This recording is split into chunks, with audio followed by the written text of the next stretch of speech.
Welcome to another episode of the Social Proof Podcast. My name is Donni Wiggins. I am your favorite business coach, and this is... My name is David Shands. I'm one of your favorite people. I'm your entrepreneurship bestie. Okay, well, can I be an entrepreneur? Can we be the entrepreneurship bestie? Yeah, I mean, because technically, you know what I mean? For sure. I think people love... Okay, can we get some water? I think people... What? Kay, is there anything like sparkling water? I have a situation happening. Grab Deer Park. No. The good stuff. If there's a sparkling water, I need that right now. Can I just talk about what it takes to run a 7-figure business? Let's do some complaining. Let's do some complaining. Listen, this is for you I think this episode is for you if you're going through some things in your business and you're wondering if you're cut out for it. Chances are you're probably not. Part of the encouragement is that. Chances are you're probably not cut out for it because today, honestly, listen, I'm like, am I cut out for this? Am I cut out for it? Yeah. Thank you. You can throw mine. Thanks, Kay. You wonder sometimes if you're cut out for this? So here's the thing. I know I'm cut out for it. I know I'm cut out for it because I wouldn't have made it this far if I weren't. Okay. And the things that I'm actually experiencing today that's causing like a high level CEO stress, right? They pale in comparison to problems I've had to solve in life, sure. Period. However, there's still this human element that even though you know you're cut out for it, you still every now and then you still be like, I don't know. Right. It's rough. It's not easy, man. Here's the thing. I don't think life is easy. You know what I mean? Like there's always something that is going to add a layer of pressure or stress. It's just the more you go after, the higher stress level. Yeah. Like the more you go after, the bigger the pressure. But there's also pressure of not going after nothing and you just broke and you got to deal with poverty problems, which are tough too. Mm-hmm. You got problems. You just got to choose your hard, right? You got to choose your hard, but also there's levels to problems. There's levels to stress.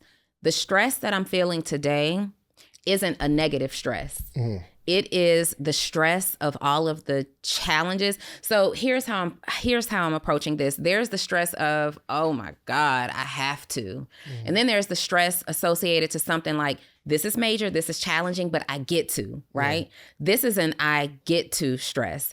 I am working with several high-level CEOs right now. We're in the peak season of 100% of my clients' businesses. Everybody's in the middle of a launch. Everybody's launching a new community or a new program or a new book, and all these things are happening. And because usually like your tech teams and your copywriting teams, and they're also at peak level, the people who are handling these build-outs, mm-hmm. That's when your mistakes start to happen, right? That's when you're going through a site and everything crashes at this time. And so it's exciting stress because when this is right, mm-hmm. when these launches occur, when we get the result from the launch, it's like, wow, I did that. I did that, right? So I know that the outcome is going to be positive, but when you're a business consultant, and for those of you who want to be like business coaches especially, or responsible for the way somebody makes money, I am dealing with a bunch of CEOs who are also stressed out. This is like, everything coming to them and they're visionary, right? Mm-hmm. Typically CEOs are visionary. They're very unorganized in their thought process. So you think you have a project mapped out and then it's like, oh, add this one other thing, do this one other thing. Yeah. And for me, it's like, okay, I have to say, okay, but it's not as simple as adding this one other thing. Sometimes we have to deactivate something and rebuild something in order to make it work. So while you, the CEO, wants like, can you get this done for me real quick? No, it's not real quick. Yeah, it's never real quick. It's never real quick. Oh my gosh. So what do we do, man? What do we do? We keep doing what we do. This is a differentiating factor between people who operate at a very high level in their business mm-hmm. and people who really just stay kind of at the baseline. It's like, do you show up to the challenge? Do you show up ready to perform? And one of my greatest skill sets is my ability to show up ready to perform. If I don't know the answer, I'm showing up ready to perform. If I'm unclear about something, I am showing up ready to perform. If I'm nervous, if I'm scared, if I don't know, unsure, I'm still showing up ready to perform. One of my favorite affirmations is I believe in my ability to figure it out. And everything about what I do, especially this work that I do for entrepreneurs, is my ability to figure it out. No, I've never seen this before. I've never launched this before. I've never done that. I've never integrated that. I've never strategized that. But what I believe in more than anything is my ability to figure it out. And that's the differentiating factor between me and somebody else who'll say, oh, I don't know how to do that. Or I can't accept that client. Or somebody who says, let me completely shift gears because this is not for me. When you want to make the big money, you have to have a high income skill set. You don't get to make the big money operating on a low level income skill set, right? For sure. You just don't get to. That's not the life. And we chose this. Like 100%. I could have continued selling $47 courses. They were working just fine. The $47 courses was getting results. Quick little 100, 200,000. Quick little 100, little 200,000. But then here's Donni with these big dreams and these bright ideas. I need to make $1 million. And then you do that and you're like, we need to make more than $1 million. So the goal keeps getting bigger. And the problem is most people will say, how do I leverage what I currently know to grow this goal, to grow to the level that I need to grow to get to this goal? And you're going to have to increase in something. You're going to have to be stretched in something. And it feels like this. It feels like discomfort. It feels like stress. It feels like everything is happening at one time. It feels like constantly putting out fires. It feels like testing and it failing and testing again and it failing. In these last 3 weeks alone, so many ideas that I've executed on have failed. Let's integrate this with this and see if that works. Oh, in order to create this program, we probably need to do this. Oh, that won't work because we're dealing with clients who have systems that I'm unfamiliar with. And so I'm trying to apply the same strategies that I would apply to these systems that don't work for this system. But I can't tell the client, you got to completely change your system. We got to figure this out. Facts. Oh my God. Yeah, I'm realizing right now that it's my issue has been premature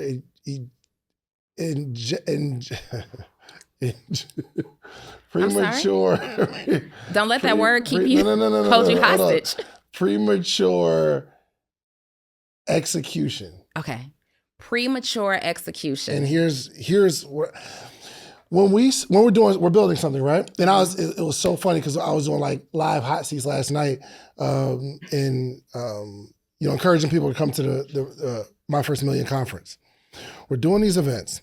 We're doing this hot seat, and a person has a business that's working, and the business that's working, it's building, making a couple $100,000, and they were like, "Yo, I'm going into coaching because I'm doing this business well." And I think maybe it's premature going into the coaching space. The question is, if you're building a traditional business model, Donni, let's say you're not a coach. Let's say you're not a person that works with other clients. Let's say you're building a real estate firm, or you're building a tax business, or you're building a t-shirt printing company. I think once we decide to go into teaching people the thing that we built and we're currently building, we're going in prematurely instead of putting our mind, time, energy, resources into continuing to build the thing that we're building already, because we don't see the 30 things that are behind the decision to start teaching and coaching and educating. We're taking our eye off the ball. And the only thing I could imagine is if that traditional business, if it's growing, but there's a lot of people, or it's like not a lot of money for some reason, like it's grossing a lot, but not netting a bunch. We say, oh, let me just go into coaching and try to get some fast money in, instead of figuring out how to get this business to grow itself. So every time we make a decision to do another business or something, there's 30 other things behind it. We're still managing the first thing that we were doing. That's going to start to falter in some way. It's just the law of things and how it works. It's like, yo, why are we going into coaching? Why are we even going into I want to be an influencer. Why are we going into motivational speaking? Why are we going into another thing if it's not supporting the thing that we're building? So I've never been in a space where I was building, okay, let's say a content creation studio. Mm-hmm. I got the studio because I'm a content creator and a coach. That's what I do. We build a community, teach entrepreneurship, right? Mm-hmm. And I think we're just putting more stuff on our plate than needs to be, and we're just adding more stress to it. So that's what I've been thinking through. I was writing down like the things that I want to focus on next year, and then reflecting on the things that I focused on this year, and it was just too much. You want to do a strategy session, me and you? Yeah. Can we get together and do a strategy session? Let's absolutely. whiteboard this thing on out, and we can record it, put some content up around this, but 100%. Let's get together and map it out, because I'm in the same season. I have been working on so many outstanding projects for 2025 because it's time to go to the next level. Yeah. And I don't necessarily desire to make money next year the way that I make money this year, if that makes sense. Like, there are some things that I want to do drastically different. There are a couple of things that will obviously always be the case, but there's just an easier way for me to get to the goal. But it's also time when you build. So my business, I built my company, this version of my company in 2020, right? And I did everything myself. I built the website, the landing page. I did all of the funnels and the automations and the scheduling systems and all those things myself. And when you do those things yourself, you learn how to, and this is why I'm good at doing what I do, because I've actually done it. So I can instruct people on what needs to get done. But because I built this myself, and it's just been working for so many years at this point, it becomes slightly overwhelming to say, take that all apart, right? Take all of the things that I did apart and do it better, do it differently. Also, when I think about my business, one of the things that I want to correct for 2025 is this. There's a lot of things you can do with $500. I mean, you can have a night out with your significant other. You could buy some really expensive shoes. Well, really nice shoes are about double $500. You could buy a course where you can learn something for $500. But I have something better for you to do with the $500. I want to meet with you every single morning for the rest of your life. Well, maybe not the rest of your life, but every morning, Monday through Friday, for the rest of the year. I have information and game that have allowed me to build a successful business, a successful community, and a successful life all the way around. But I want to share that with you. But the only way we can accomplish this is not me selling you a course, not me giving you a one-on-one consultation, because even with that, you'll get the information, but you'll need more. I want to meet with you every single morning. Now, would I meet with someone every morning for $500 for a year? And the answer is yes. Actually, we've been doing this thing since 2017. We have what's called the morning meetup. Every single month we have a theme, whether it's social media, whether it's motivation, whether it's strategy, whatever it is, we have a theme for the month, and every morning in that month, we have a conversation around that topic. And I am giving a wealth of knowledge, not only myself, but a lot of friends, a lot of people that you see on this podcast, they join every single week. So you need a community of people that you can grow with, and you need a coach. I'm your coach. The Morning Meetup is your community. Go to themorningmeetup.com. It's $499, and I will meet you every single morning for an entire year. Give it a shot. Everybody can relate to this method or to this mindset. The hairdresser who has the busiest schedule, keeps all the high-end clients. They're coming in, they're laying hair. When you walk into their salon, they're usually wearing a hat, they have their hair wrapped up, or they're in the middle of some halfway process of getting their own hair done, meaning their hair never stays done, right? Well, that's how I feel about my business. I am serving so many clients at a high level that my business never feels done. Yeah. So after we get through this particular launch that I'm working on, the focus for the rest of December is doing my hair, getting my business done. I love that. Yeah, you know what? I was thinking about this. So we're doing this event, right? The My First Millions conference, and I think we're doing it in the way that we typically do stuff. Is like, yo, wouldn't it be amazing to really get people in a room and teach them how to make their first $1 million? And it is going to be very targeted on that group of people who are looking to grow. And we're celebrating our birthday. But if I was thinking in the way that I'm thinking now, I would have probably had a suggestion on how we should move forward with it. I would have probably said, because one of my goals is, we got some goals for the morning meetup community. I know you have goals for Actionable CEO. I would have probably suggested something like, we are going to do a free event for people in our community, and we put the effort into bringing people into our communities so that they can come to the free event versus selling tickets to this free event. If I was thinking in the way that I've been thinking for the last week or so, because I have this targeted goal of 15,000 people in this community. But when we started talking about it, we're like, we're going to celebrate our birthday and pour into the people that have supported us, for the people that love us, that watch the show, we've never met in person. That was the thought. And we're going to do something cool. You and I came together, said, we're going to do something cool. This will be fire. This is how we're going to celebrate our birthday, by pouring into the people and doing what we love. But that was us coming up with another good idea to help people that isn't necessarily in conjunction with whatever our plans were for 2025, because we didn't discuss what you and I wanted to do together or individually for 2025. Yeah. We'll approach it differently. We both take premature action. Yeah. We'll have an idea and we just put it out there, right? And we Ejaculation. What? Eactionate. E-actionation. I'm trying to make the parallel between premature ejaculation. Early. I'm trying to make it link. I'm trying to make it link so that people can associate it with something. You're trying to make our early action or activation coexist with pre-ejaculation? Yeah, we get excited and we shoot. Oh my God. No? Y'all don't do that? No, we don't do that. I don't do that. Sure never be doing that?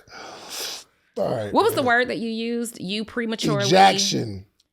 No, that's not the word. What was the first word that you used? Action? Something like that? What does he prematurely... I feel them and then just sit up here. Premature execution. Okay, so it's pre-ejaculation, it's pre-execution. Yeah. No, that's not enough. It's all right, let's stay focused on the message. We'll come up with premature ejaculation is premature execution. Those are the same things. Okay. Yeah, we'll figure it out. This is embarrassing. Why I wasn't trying to say the word loud like that. I was just trying to make the association so that people remember it. But then you follow through with, don't you shoot it out early? Because that's what we do. We get excited. That's called a bad experience. That's called a no callback. Stay focused. You know what I mean? Okay, so I'm extremely focused. We're covering all bases out here. No, but seriously, David and I both have a habit of coming up with ideas and executing on them immediately, and that has been both a gift and a curse. It works a lot of times. Yeah, it works a lot of times, and I'm not saying... But does it work? Well, it works, but does it work best? Does it work? Because sometimes something that works isn't really working for the greater good. It could be working against you. Yeah. So sometimes it works and it works for now. Yeah. Whenever you don't think through an idea and get clarity on it, and you don't think through the idea strategically, and that's the seasons that I'm in right now, not just putting out things that will make money, but let's actually execute on strategy. Whenever you're not thinking about things from a strategic place of now and in the future, you may get something that works for now, but then you have to go out and rebuild it or revise it and reconstruct it. And it ends up costing you more time, energy, effort, and maybe even money later to fix something that you acted, that you executed, that you acted early on. Mm-hmm. Whatever. So Here's the thing. And I've experienced this. I'm sure you've experienced this in your life. Something that works you might be in a relationship that works. It works. We're good. We ain't arguing. It's just, it works.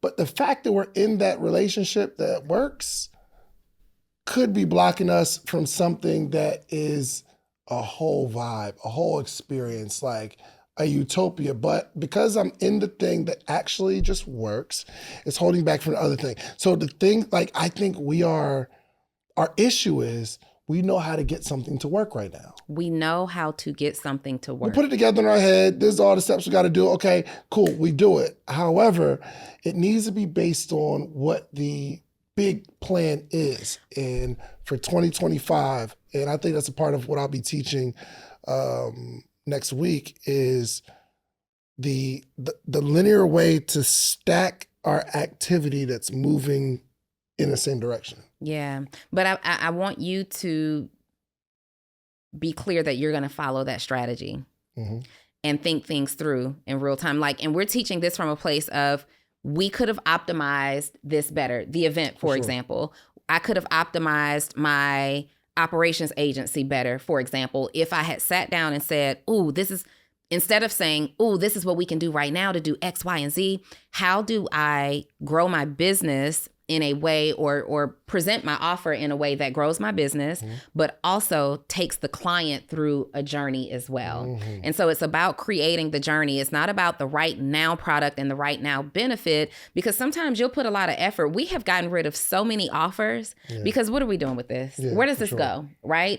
What does the customer journey look like for you? And not just the customer journey, but from a business perspective, from the CEO or the COO perspective, how does this offer benefit the vision of the company overall? How does the offer help you get to your goal? Or is it a vanity metric? Did we just put the event out because we know that we can? Yeah.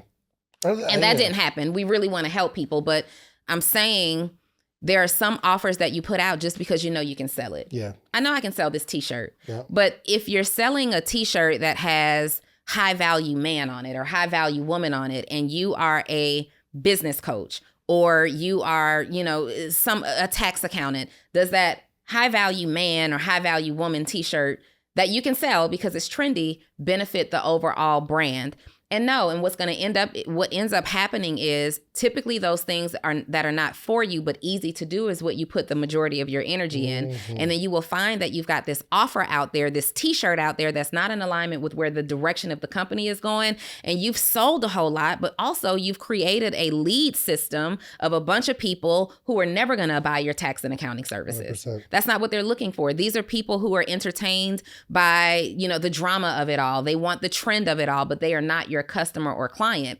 And then what happens is you end up feeling defeated. You end up losing your momentum because you're like, why do I have an email database of 10,000 people, but I can't sell this tax and accounting software or service or coaching? Because these people don't want that. Yeah, for sure. For sure. I think we have to have some sort of brand association with a thing that people can identify with. And when people see you, do you want them to think coach? Do you want them to think taxes? Do you want them to think marketing? So the other young lady that we did the live hot seat with, I forgot her name. She's out of Philly. Super cool, 23-year-old. She's going to be successful for sure. But she's in marketing. She has a marketing company. And I asked her, okay, what do you want to be when you grow up? What's the ultimate goal? She said, I want to be the #1 marketing company in the world. And I said, you got this, no problem. A little bit into the conversation, we started talking about her podcast that she's doing. And the podcast is about real talk conversations around business mixed with faith and inspiration and motivation. And I'm like, do you want people to see you as this faith-based influencer, or do you want people to see you as a marketing expert? Because what you said was, I want to have the #1 marketing company. If we're thinking in that way, and y'all, I am not preaching it, none of y'all. I'm having these same conversations with myself.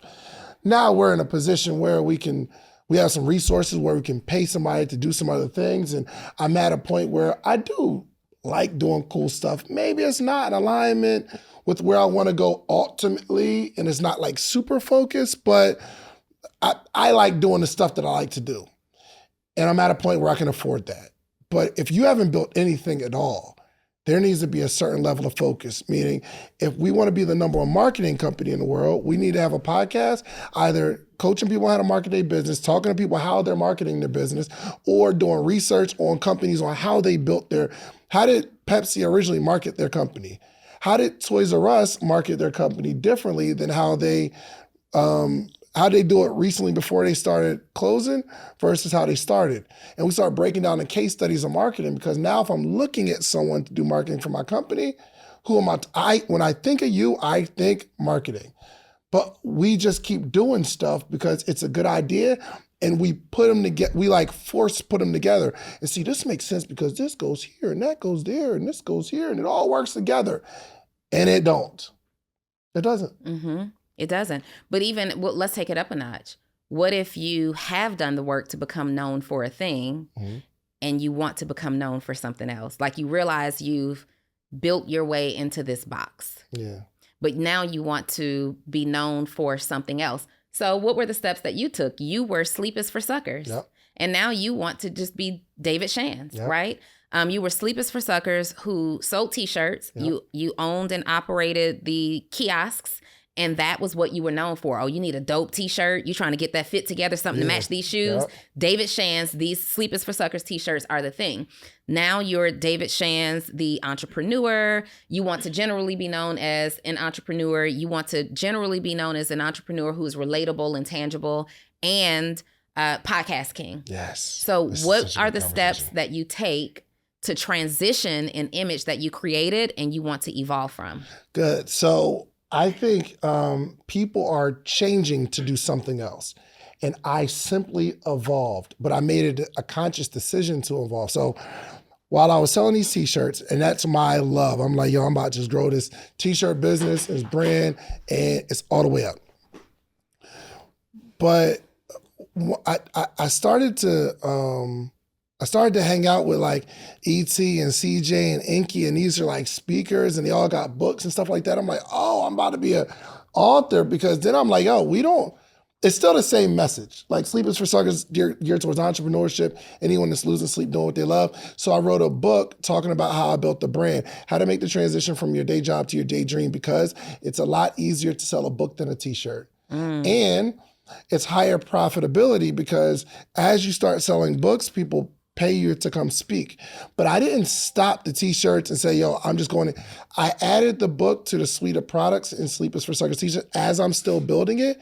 But as my career started to evolve, where I'm selling more books and I'm getting more speaking gigs and more people are asking me to teach them, I make a conscious decision.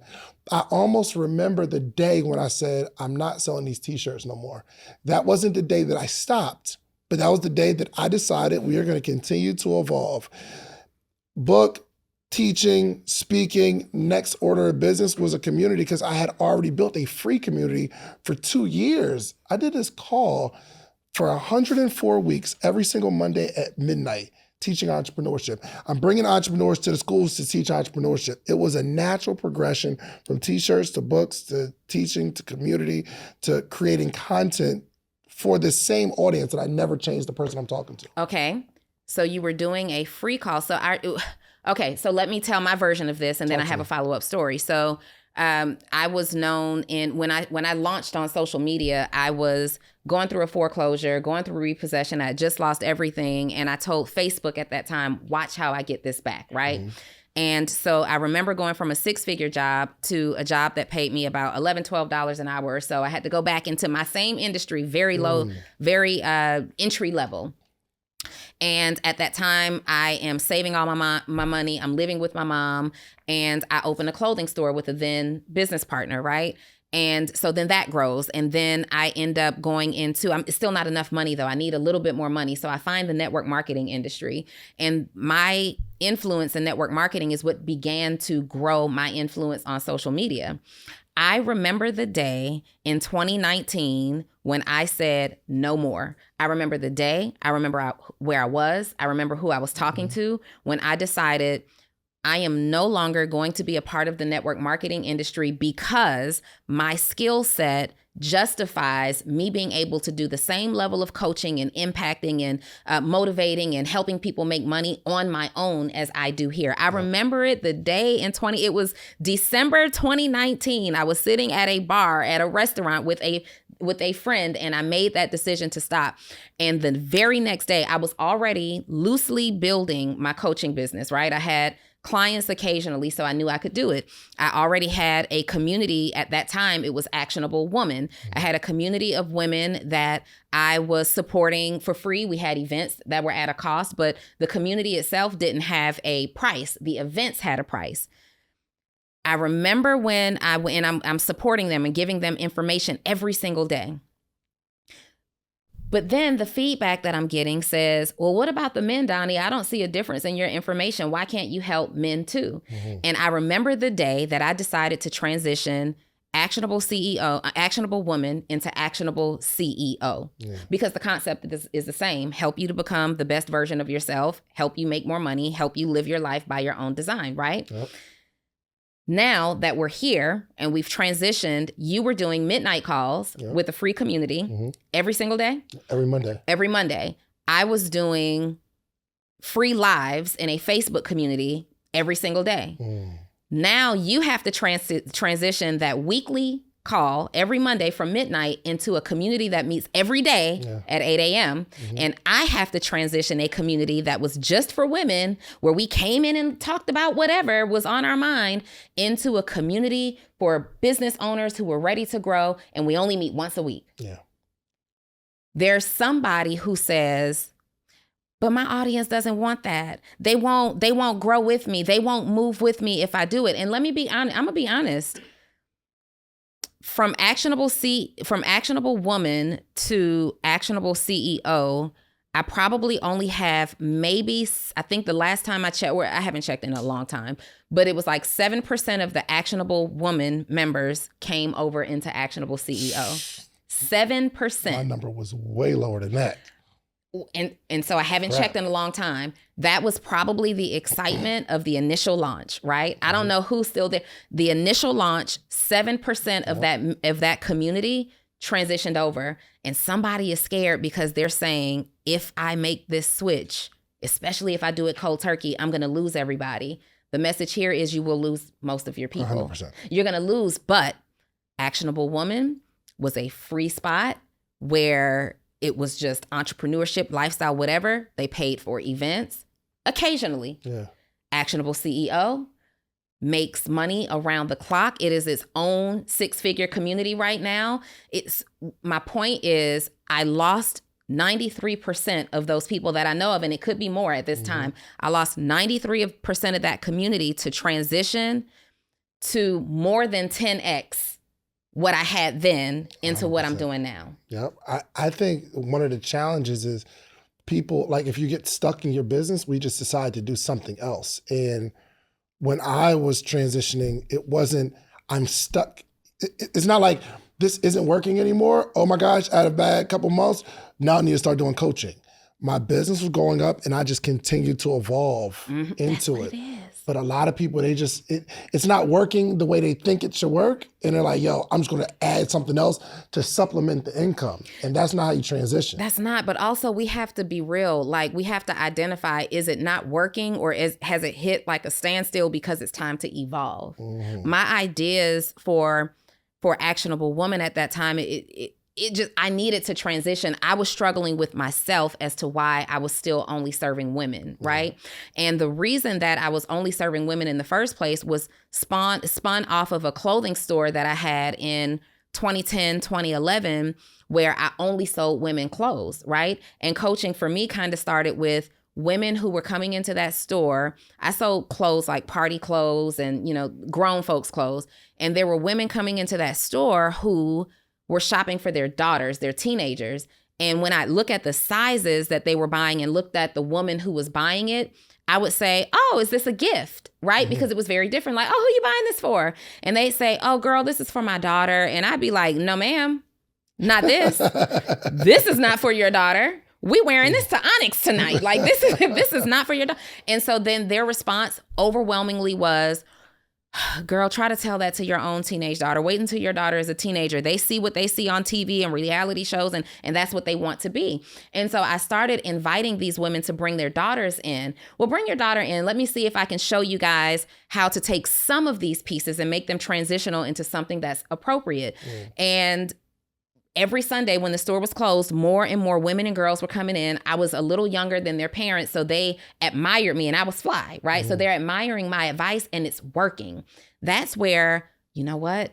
And so then the conversations grew to women who were like, the moms now, I just love what you're doing so much. Like, I just wish I still had that spunk. I remember when I wanted to X, Y, and Z, but being a wife and being a mom. And I'd be like, girl, being a wife doesn't mean that you don't still have dreams. Yeah. There's a way to balance being someone who pursues your dreams and still being an excellent mom and a present wife and all those things. And so I started giving plays at that time, right? That turned into me teaching women, coaching women on remembering who they were before they were a mom and a wife, but bringing in guests who were mothers and wives who were and business people who were mastering this successfully. And I say this to say I was still attached to the old version of me, but I had evolved so much over the years that I had to do an update on myself. Yeah. You know what I mean? 100%. I'm learning more information. I'm in different rooms. My information is evolving, but Donni Wiggins and how she presented herself to the world needed a system upgrade. Yeah, for sure, for sure. No, I love that. That's crazy because I was about to say that too, that the evolution doesn't start with the business, it starts with the person. As I start to think through it, like every new step, I just remember myself being around other people and getting more information and just this hunger for knowledge on, okay, how do you make $1 million? I never even thought about it. I mean, I said it. I said, I'm gonna be a multi-millionaire one day. But I never really thought about how I'm gonna do it. I would just say the stuff. But once I started to really understand money and really understand marketing and really understand, and I don't really understand it all now, but I understand it way more than I did. And that's why I have this specific audience. Trap came on the live last night. He was like, bro, I need your help. I'm like, Trap, there's some things I can help you with, but not a whole lot. He was like, yo, I'm trying to expand and I got this 55,000 square foot business building and, I'm hiring. And so I'm like, bruh, I have an audience of people that I can help. Trap, you're not one of them. Now, the studio, I can 100%, he's like, all right, bet we'll do the walk through the studio because I got some ideas to really assist with that. But I got this lane that I'm in, and I say that to say I understand entrepreneurship a lot more than the people that I serve because I've evolved. I used to be there. So when the young lady last night was talking about, she's working for NACA, they give her she's a real estate agent. Her license is with NACA, but the houses that she sells, they give her a flat commission. Sure. No matter how much it is, I guess it's just a flat commission because they're force feeding her. The leads. Yeah, they're just giving you leads, you close it. And I'm like, yo, how many leads you close? She said, well, I did about 2 million in sales. Well, 2 million in sales. And I said, well, how many customers was that? How many people was that? She said 25. I said, bruh, we sell $150,000 houses. But you have a job now. You need to take that license, hang it with Keller Williams, get around some people who understand this 70-30 split, the people who built a book of business, not the people that's waiting for NACA to send them something. Right. But I only know that because I had a real estate license and I hung my license somewhere and I went through that process. Donni, I think we're so good at what we do because we've been through so many experiences ourselves, then worked with people that were coaching and we understand this stuff. But that's us evolving. Yeah. Our business doesn't evolve without us evolving. So for those that are watching this, I'm asking you to evolve and we need to make a little list of what areas do we need to evolve in because I think we know. We know. You know what areas you need to evolve in. You just need to be honest about it and you have to commit to doing the work. Jim Rohn always talks about the small disciplines, the small disciplines that you commit to every single day. And we're talking about this right now inside of the community, what your life looks like right now. What does life look like for you right now? What does your business look like for you right now. And if you categorize your life in like your spirituality, there's a category for your spirituality. There's a category for your health and wellness, right? Internally, there's a category for your external physical body, right? And then there's a category for your love and relationship, your romantic self. There's a category for your familial self. Maybe you're a parent, maybe you're an aunt, an uncle, a sister, brother, whatever that looks like. And then there is your financial self, right? If you audit each of those 6 categories, you have to give yourself a rating based on who you are and how you feel about you in that particular category at this time. And if you're grading yourself from 0% to 100%, whatever you're coming up with is a result of your small daily disciplines, what you commit to, what you stay consistent at, what you take action on every single day. You can literally change your life by changing your day. Mm-hmm. If you change your day today, tomorrow will be better. And then if you change tomorrow, the next day will be better. And then the next day, and then you'll look at it and you've changed your decisions every single day for a whole week.